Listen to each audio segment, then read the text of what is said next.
Leeds United are back at the top of the Championship table after beating Middlesbrough 1-0 at the Riverside Stadium. Come on! Yes! I think you can see what that means to us here in the studio, and probably means to all of you at home as well. But Michael Bridges, just sum up that performance and result and what that means for us. Relief. And I mean that because the results have gone our way. Burnley have drawn 0-0 with Derby. Sheffield United have getting beaten off Millwall at home, that's incredible. And the fact that we had 2 disallowed goals that should have stood, that were given offside, it should have been, it put us in a pressure situation towards the end of the game there, because Middlesbrough had so many chances and it was so nerve-wracking, and it shouldn't have been at that stage because we should have been out of sight. However, the lads handled the nerves, they handled the pressure. Carl Darlow, Joe Roden, absolutely brilliant. And Patrick Bamford came on and made an impression as well. Got himself a goal? Yeah, exactly. Got himself a goal and made a key decision, key tackle at the end to relieve the team of pressure. So all-round, massive, great performance, buzzing. Right, well, that's the end of the show. You've summed it all up perfectly. Cheers, Bridgie. Shall we go celebrate? But Bex, look, when you look at the results like Bridgie mentioned there, the Burnley result, the Sheffield United result, it just shows how difficult it is for all the teams at the top and how it's just an ever-changing thing at the minute, isn't it? Yeah, it is. But look, these are the 3 best teams in the league for a reason. Each one of the teams turn up week in, week out and get great results. And that's all the relative managers and fans could ask for. However, we're in a great position. I mentioned this before the game started. We're in a great position that the 2 teams below us now, Burnley and Sheffield United, they've got to play each other. So one of those teams are dropping minimum 2 points. Yeah. So that is fantastic. Again, all we need to do is make sure we focus on ourselves. We know that Burnley have got the toughest run in. We know that we got a tricky run in as well. Take it one game at a time. And you saw from the reaction from the players, it was elation, but they're all absolutely shattered. Yeah. And that's what you want, isn't it? It was a little bit probably like us here, the relief towards the end of the game. Exactly, it's just this relief of, right, we've done it. Because I think, Michael, after... Oh, Michael, not called you that for a long time. Am I in trouble? Not yet, I was going to say. But after recent performances and results, it's felt a little bit flat. So they'll be really buoyed, won't they, by that win? And I think it was Tanaka's body language at the end of the game, the relief that he showed. He went on his knees, he fell to the ground, he's got his hands on his head. And then the moment hit him, so he's worked his socks off.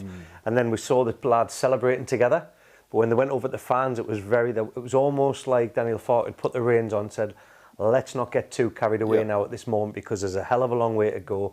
The Championship is about twists and turns, but that was a marvellous away performance, job done. I said this game would suit us for the reasons that Middlesbrough play out. We can get the press right. But if we don't get it right, we can show how dangerous they are. So they're still going to be a threat going forward for the playoffs. But honestly, for the form that they've been in, for us to go there and get that result, marvellous. That's 6 times we've gone there in the Championship and got a result over them. It was a game that we needed. Especially when you think we could have won, you know, by 2 or 3-0. It should have been 3. Yeah, let's have a look back at that first goal, shall we, from Dan James. Within the first 2 minutes, you know, we spoke about Dan, didn't we, in the build-up to this game. We said how important he is, what a critical player he is, and how important his calmness is. And like we said at half-time, he showed that straight away, didn't he, Bex, in this game? Yeah, he did. And you can see the movement from him at the bottom of the screen here. As soon as Solomon gets the ball, you know exactly what's going to happen. Both of them have got explosive pace. Where they can get away from defenders. So as soon as Solomon's on one side, breaking past the defenders, Dan James absolutely runs his socks off to get on the far post. Great cross, flashed it across the box, nice and low. Obviously, Dan James catches the defender blindsided, and what he does really well is he gets his body in front of the ball as well. I'm actually surprised they didn't give that for offside. Yeah. Because 3 of the players could have been in offside position there, to be fair. But like you say, I just love the balance of the wingers, the way they're so selfless to set each other up. But the dynamics, once again, is us in the transition, the counter-attacking power that we have. And early on in the game, this was like a horror show for Middlesbrough. But the determination from DJ there to make the first contact, brilliant start of the game. Yeah, it does just feel like he's full of confidence, Dan James, doesn't it? Yeah. And this is something about attackers. Bridgie knows this. When you're an attacking player, you thrive off confidence. You thrive off the belief of your teammates, your manager, the fans as well. You believe you can do anything. And that's exactly what we're seeing from Dan James and from Solomon as well, especially. They believe that every time they get the ball, they're going to get an assist or a goal. It's just how it is. And that's I love been it. one of the criticisms of DJ over the years and the seasons that he's been here. Final product, assists, goals, assists. I had a chat with Joe Gildhart about 2 seasons ago, and I said, you know, the performances that you're putting in, you're coming on the scene.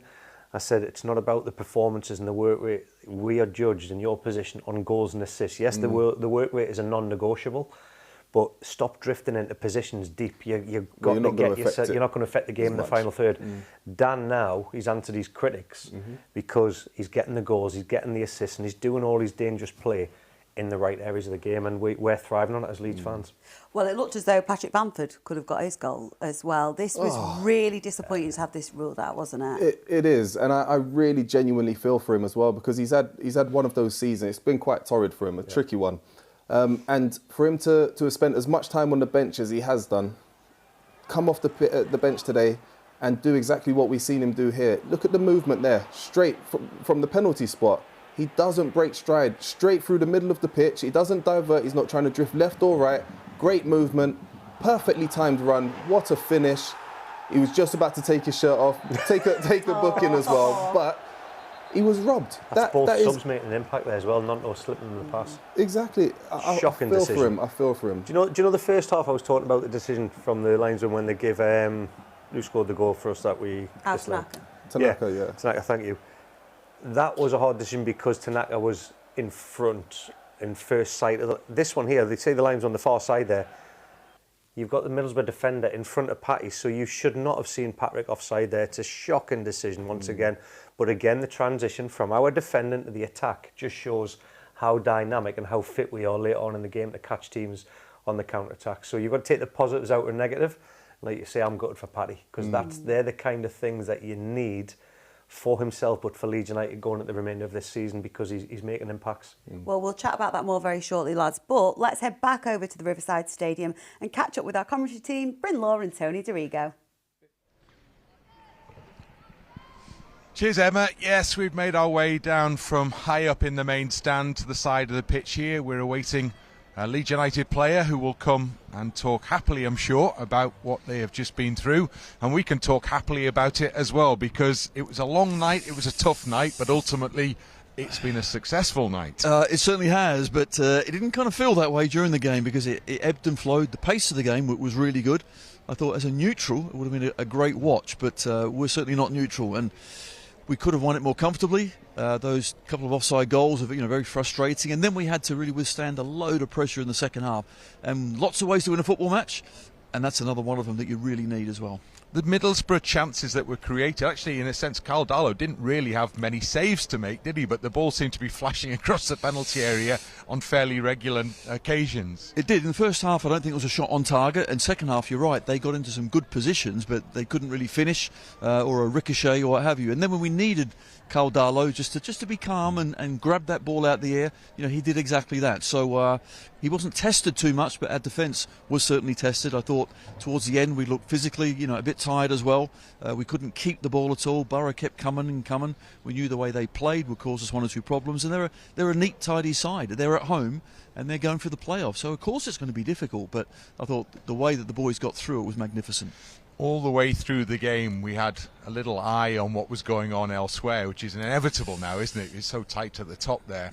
When you see Sheffield United fall behind quite early on in their game, and you see that Burnley still haven't managed to score at Derby, and as this game goes on, that was all building towards this big old climax, and you could sense that the final whistle, couldn't you? You could, and I did the wrong thing by looking at the table at half time, and I don't know why I do that sort of stuff, and suddenly there we were at the top, but everyone else will be doing it as well, and those sort of results, even in the last 15 minutes there, because obviously we kicked off later, if you get that word from the touchline as well, it just gives you that little bit of extra oomph as well. But it was a thoroughly deserved performance. It could have been a little bit easier, but this is great confidence and that sort of grit and determination in the win that we showed some quality as well. just at the right time. Because this always looked like a really difficult fixture, didn't it, in this period of the season? Yes, and it was a really difficult fixture in this period of the season. Yeah, Borough, we always have entertaining games. Chalk and cheese from the Luton game on Saturday, and you could see that. But I just thought we showed quality. We started well as well. So after the trouble that we've had, to then come here and control things early on and look that confident on the ball was really promising. To be fair, two away games, not much time to turn around in between them. Difficult, really hard, sort of brutal game against Luton. To come out with 4 points is not a bad return, is it? No, it's a good return. I think you probably would have taken that. And at this stage of the season, we're looking at everyone else's fixtures, but you can't. It's all about yourself getting the result, and anything can happen. We've shown that. Sheffield United have shown that. Losing the last couple, we talked about Sheffield United in the fact that they were getting wins when they weren't playing well. They knew how to get it done. Well, they haven't got it done in the last couple. So, everyone is going to feel the pressure, and we're going to make sure we now continue from where we are. Yeah, 5 to go. Keep doing this. Please. Maybe a little bit easier on all of us would be great, but yeah, keep doing this. A brilliant 3 points. That it was, and hopefully very shortly we'll be reflecting upon those 3 points with one of the Leeds United players and then with the manager, Daniel Farke. Yes, more of this tonight. I agree, Tony Dorigo. He was talking there about, the players maybe being tipped off with sort of 15 minutes to go in our game. If you get word that, or the manager, hearing that actually the other sides have drawn or lost. In your playing days, I know it was a long time ago, lads, but... Oh, wow. Ouch. Wow. Well, that was a bit uncalled for. Which is right. But, fair enough. It's fair. In your playing days, though, did you ever get a little tip-off, and did it buoy you a little bit? You do get a little bit of a tip-off because obviously the crowd are watching the game as well. Yeah. The fans know. So the ball goes out for a throw-in or a corner or a goal kick, and they're saying, Burnley are losing, or Burnley are drawing, and Sheffield United are losing. So you're aware of what's going on. You've just got to try super duper hard to blank out the noise. And it's difficult though, isn't it? Yeah. Especially when you're closing in on the back end of the season. You know what's at stake, and it's tough. It is tough. See, Bex heard it from the fans when he was on the pitch. I heard it from the dugout when I was on the bench. Oh. So we were chatting with the staff. I used to keep an eye on the scores. That was my job. Richie, it was you shouting it, wasn't it? Shouting it out, from the bench. No, but you can't get away from it. Like you say, it's whether it's the fans, whether it's the players or the staff. You know what's going on. Yeah. And you've just got to. There's nothing you can do to change that because you're not going to perform any differently. You're out there to keep discipline and keep the job. And I've got to say, the experience that Carl Darlow showed tonight, absolutely, with he coming out and claiming the balls when the defenders are looking for somebody, and he punched the balls. Taking a bit of time. The delay tactics, fantastic. I think he wasted about 4 minutes in there, so fair play to him. That was all his experience, and that was job done. What did you make of us defensively tonight, Jermaine? I thought we were much better than we were against Luton. We gave away fewer. I don't think we did give away fewer chances, actually. I think we were better. Carl Darlow, fantastic. I thought Ampadu and Roden were incredible. Great partnership. They're working really, really well together. They know each other's game inside out. But I do feel like there were 1 or 2 moments down either flanks, the left back and the right back position, where got exploited. We did get exploited a little bit, just because they doubled up, and it's difficult because of the type of players we've got in attack. It's hard to get them back every single time, because when we're able to, we catch them on the counter attack, and we need them in the final third in those strong attacking positions. What Middlesbrough did so well. Normally we see in the most amount of touches in the penalty area for us in the opposition box comes from our fullbacks. What Middlesbrough did today, they did very well in trying to make sure that they pinned back Firpo and Bogle, or when they won it, exploited them in quick areas. So they've done the homework, Middlesbrough, basically. And I agree with Bex. Middlesbrough created a lot of chances, but they didn't hit the target enough. And the one that did, Carl Darlow saved. Bergzorg dragged a few shots wide. When on another day that would have tested us. So there's a few things that we've got to go away with and have a look at to say, need to tighten up and not allow these. But I think it comes from further up the field where when we press with 5 and that gets picked off, then you're leaving your back 4 and 1 player isolated. So there's pros and cons to what was done today. Well, we had a number of good chances as well, particularly early on in that second half. We'll have a little look at those. But it very much feels like this is a game of showing ourselves that we can grind out a win regardless, doesn't it, Bex? Yeah, it does. And on any other day, the ball ends up in the back of the net with Joel Piroux. You know, he does everything right. The movement initially pins the defender, rolls the defender really well. The touch gets him away from the defender, but all he does is puts his hand on his shoulder, pulls him back just enough to give the goalkeeper enough time to come out. Any other day, like I said, it's hitting the back of the net. I wouldn't have wanted that pass to go to anybody else, because I believe that Joel is the guy that's got everything ability. You can see. I just think it's very good goalkeeping. But again, Dan James, it was like a knife through butter there. He took 6 players out of the game. This in that moment. Then there was this touch, which is absolutely incredible. Now, I remember you, Emma, was saying you were screaming, going, "You've got to pass the ball across the box." And I shouted, if he does, Solomon and Joel are actually ahead of the ball. They're going to be given offside. So I would like to have seen DJ just smash that at the keeper himself, rather than trying to pass it, because again, he would have put his flag up, because he did all day. Not that we're bitter. No. Substitution-wise, though, it was really good, again, to see them making an impact in today's game, wasn't it, Bex? Yeah, it was. I thought Nonto was brilliant when he came on. I thought Sam Byron made an impact. And Pat, obviously, we spoke briefly about the goal that he scored, which was wrongly ruled off for offside. It's good to see these players coming on. It's like for like, isn't it? And that's what we've spoken about previously. The substitutes that we're bringing on, they're not a dip in quality. They're almost on par with, you know. So the opposition players, opposition defenders today, for example, they'll be looking at the William Nonto coming on and Patrick Bamford, who's an England international. Connie, you're serious. Isn't it? Exactly. Yeah. They're like, come on, please. Yeah. Just give us a break. Yeah. That's right. So it's great. It's great. What have you made? Oh, sorry, I'll ask you that in a second, because Bryn and Tony are with Brendan Aaronson.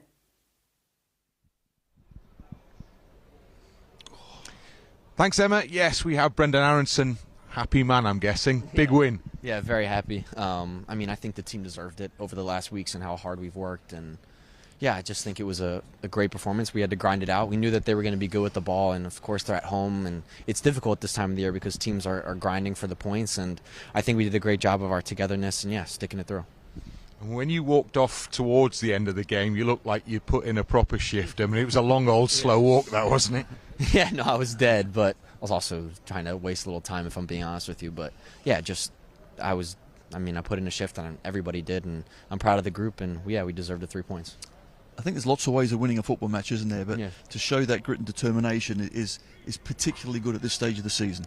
Yeah, 100%, because, you know, if I'm being honest, we're not going to play our best football in a way, because you've played, 40 games, and you're at the end of the season, and everybody's bodies might be tired and stuff like that. But to just show the togetherness and to show the grit, because things haven't gone our way, so maybe we're not as confident as we should be, but to just stick it out and to get this win, I think it's going to push us on to more. When you had a side like Middlesbrough who were prepared to attack, actually it made for a great game to watch, but did it make for an easier game in a way to play in than, say, Luton away at the weekend? Yeah, it was much easier. I mean, especially for a player like me, there's much more space and you're able to turn and stuff like that, whereas in Luton, there's not much space. The pitch is not the best, and, you know, the ball's up in the air the whole time. And I think there's ways of us being better in types of games like that, but I think a lot of our players are built for football matches and built for these types of games. So I think we're going to continue to build and continue to get ready for the Luton-type games, because we're going to have those in the future. So, yeah, just continue to get better and better. As it's turned out with results elsewhere, Leeds end the evening on top of the table again. Is that important to be back in that pole position? 100%. We've talked about how teams are going to drop points at this part of the season, because everybody does. It's so many games and teams are going to be tired, and yeah, you're playing really good opponents that have a lot on the line. So for us, it's just continuing to grind games out like this. It doesn't matter how you play, but just results. Yeah. Won well tonight. Yeah, well done. Good performance. Thank you, Brendan. Well done, Brendan. Good stuff, mate. Yeah, Brendan Aaronson there being very honest. And he said, you know, we're not going to be playing our best football after 40 games. Is it a case of you are grinding it out, you're just running on adrenaline and that togetherness, Bridgie? He said there, I was dead at the end. Now, Aronson's full of energy. I said that was one of the reasons he was in, for his press and his energy levels early on, because that's, you know, Middlesbrough are going to try and play through the lines. And the last game against Luton, it was a bully boy tactic, wouldn't suit his game. So this was ideal for him. And he's put the energy levels in. And I just loved his honesty there, the way he said, yeah, come to the end of the season, we know how many games are in the Championship. And it does become a squad environment he could. But when you're out there, you've got to give your maximum, and he's done that, and top performance from him. And as a player, Bex, knowing that there's just 5 games left and knowing what is at stake here, I know we always say, oh, you can only focus on yourselves, etc., and I totally appreciate that. But is there not an element of these players now that will be going home, looking at that table, trying to do the maths like we all are, and also psychologically thinking about it? Well, there will be, yes. But sitting at the top of the tree, you know that if you win every game, you're up. Doesn't matter what anybody else does. And that's what they'll be looking at, and that's what Daniel Farke will be, he'll reinforce that message to the players in the changing rooms, on the coach, on the way back to Wetherby, and then for the rest of the week leading into the next game. The most important thing is understanding that the pressure is no longer on us. Because, as I mentioned before, the other 2 teams have to play each other. So the pressure's on those 2 teams massively. So we can almost take a little bit of a breath, can't we? That was huge tonight. Absolutely humongous. Just that, I think, to think about it going on the bus now with all the players, you know, it's just that feeling we're going, whoa, hang on a minute, that was a big night of football. And it really did feel like we needed it because, you know, we're biased. We love this Leeds United side. Yes, we are. But it did feel as though tonight was going to be a really, really crucial point, didn't it? Yeah, and the one that was getting me, that I still go back to the decisions, the 2 offside goals, how harsh it would have been had Middlesbrough got the equaliser, knowing that the 2 goals were legitimate, and the amount of money that is on this league to get to the Premier League, what it's about. You know, sometimes if you don't get promoted, it can cost people their livelihoods. I'm not talking about the players at the football club, I'm talking about everybody else that is involved behind the scenes. That comes with the magnitude of this football club, and it's little small decisions like that can define the future. Thankfully, we got away with it tonight, and we deserved that 3 points. And sometimes there is just somebody looking down thinking it's our turn. Is it Daniel Farke that's looking down I on us hope, thinking it's our I hope turn? so. It's going to be interesting to see what he has to say. You cued me right in there, Michael Bridges, because Daniel Farke, our boss, is with Bryn and Tony. Cheers, guys. Yeah, we have Daniel with us. Well, you said after the game on Saturday, good point at Luton, and you'll say, I'm sure, this evening, very good 3 points here at Middlesbrough. Yes, 3 points is of course even better. We always play in order to win. I mentioned that sometimes you also shouldn't underestimate a point on the road, and also this point proves at the moment also to be pretty crucial. But of course, to win 3 points in such a tough place under such strange conditions, also like with decisions today, is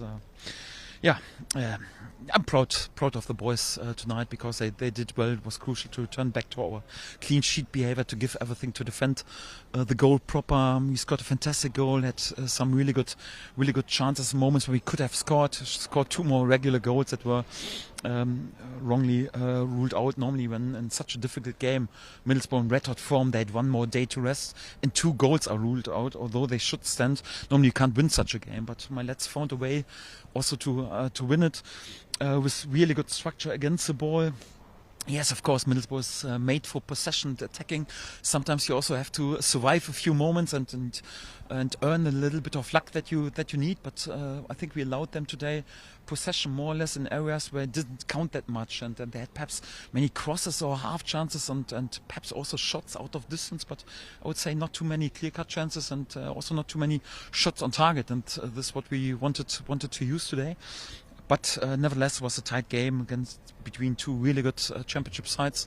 I think we deserve today definitely to win this game, and I'm proud of the boys. Did you have that slight concern towards the end that it was still only 1-0, 2 goals had been ruled out wrongly, that there was a chance that this could be bad, that they could get the equalising goal and you'd feel pretty unhappy? Yes, of course, because in football, and especially in the championship, normally the games just start at minute 90 and anything can happen. We had really great nights with emotional late goals, but also 1 or 2 times we were on the wrong end, and of course Middlesbrough was a really good side. They put pressure even with 4 or 5 minutes to go. They sent the goalkeeper up. We had to dig in and also to give everything regarding, it was again a quick turnaround. We deal at the moment also with 1 or 2 injuries injuries, and they had one more day to rest here for their home game. It was so difficult, but we stick together and showed great fighting spirit and steel today. And yes, I'm always confident, and I was confident also that we would bring it over the line. Yeah, but of course you're also nervous and want the referee to blow the final whistle. And yeah, thank God he did then after a while. I thought the last 15 minutes, it was such an important period as well in our season to see that difficult period through and then to come out of it with the win. I mean, we should have been 3 or 4 up.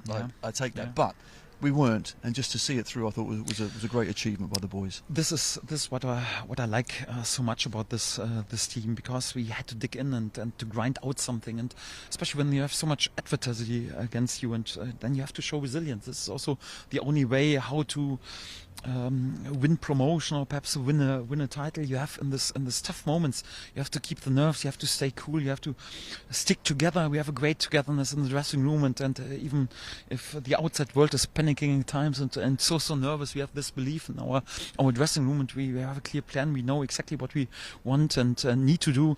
Yeah, we can't always execute it in the perfect way. Yeah, and if Mano would have used the last chance, golden chance, and of course would have been in a better position. Or yes, of course, 2 points that we didn't win at Swansea. Of course, they hurt sometimes, but it's football. Yeah, sometimes you have to also accept that it's a bit difficult or unlucky. But today we were on the right side, and with this attitude and with this spirit and this togetherness, you can achieve something historical, and we are on it. Back on top of the table, does that give you something to really grip onto now with 5 to go? Yes, fantastic for our supporters, fantastic for the team, because they're also nervous. Just had our Tanaka in the dressing room was in tears and crying. I was thinking, what happened?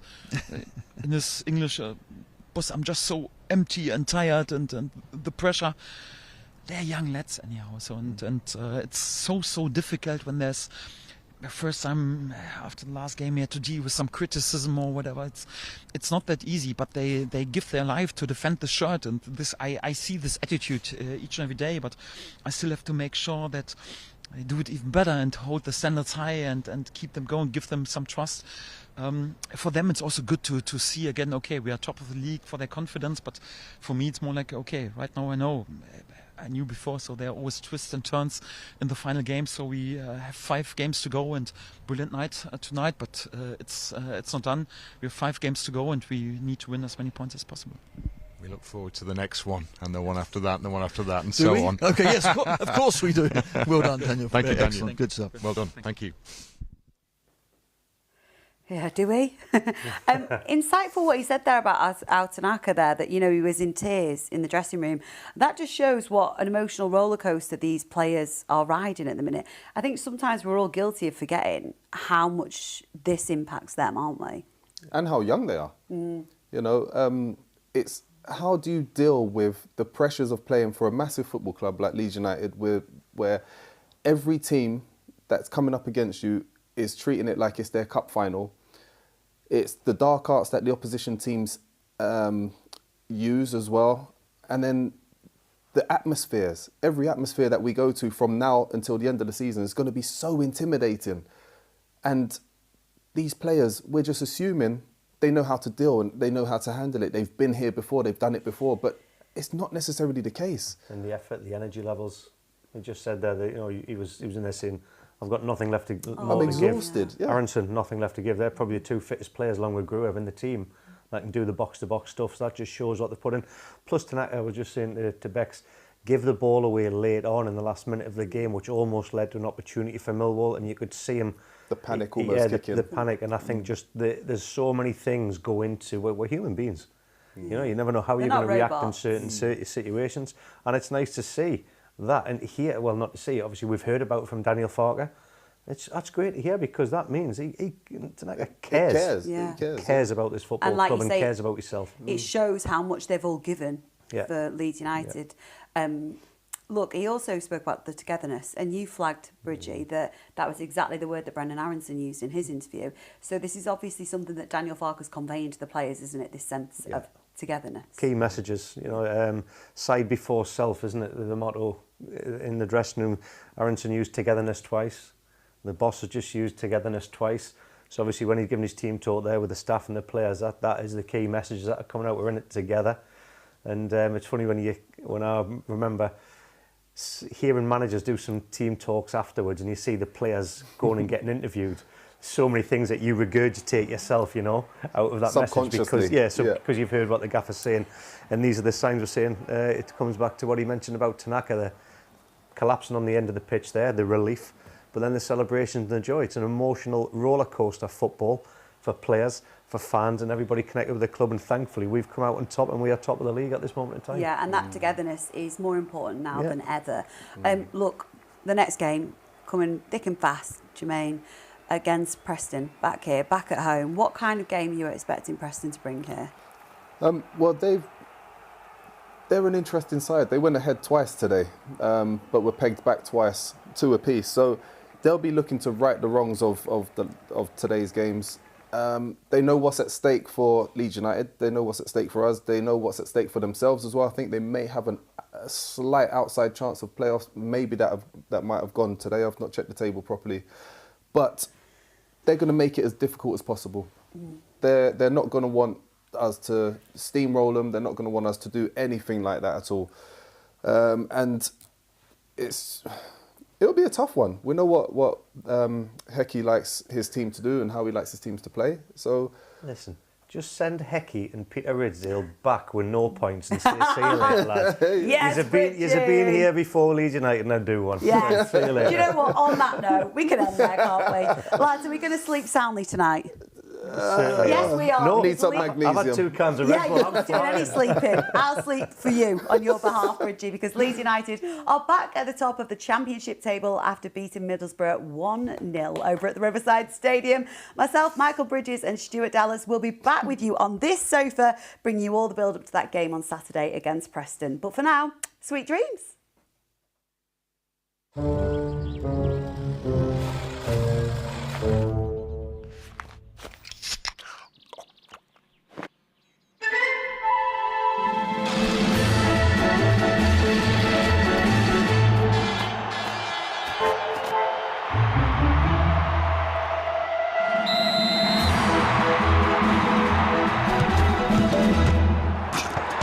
Red Bull gives you wings. Well, the game's really heating up now. Keeping that energy flowing. Talk about control. Constant, steady performance, no matter the weather. Lovely charge forward there. That was smart play.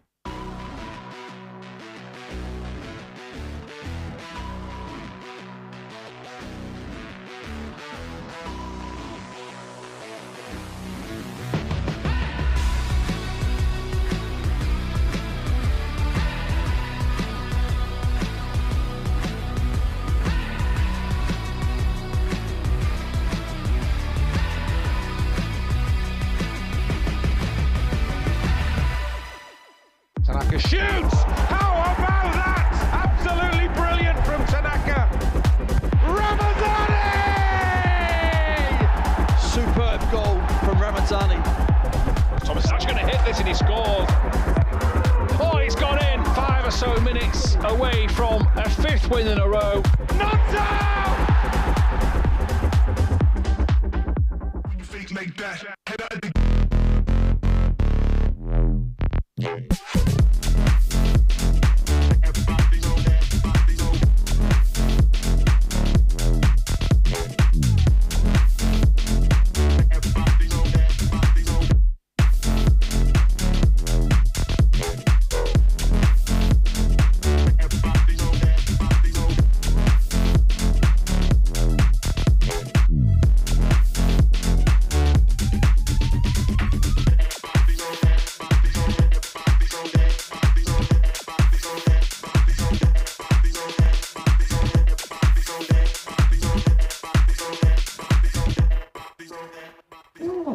TV? Yeah, it's the new Hisense Mini LED. Should have asked me what to get. We've got a 65-inch with Mini LED, but you've got to be paying at least $2,000 for that. Actually, this one has all those features and more, and we didn't pay anything like that.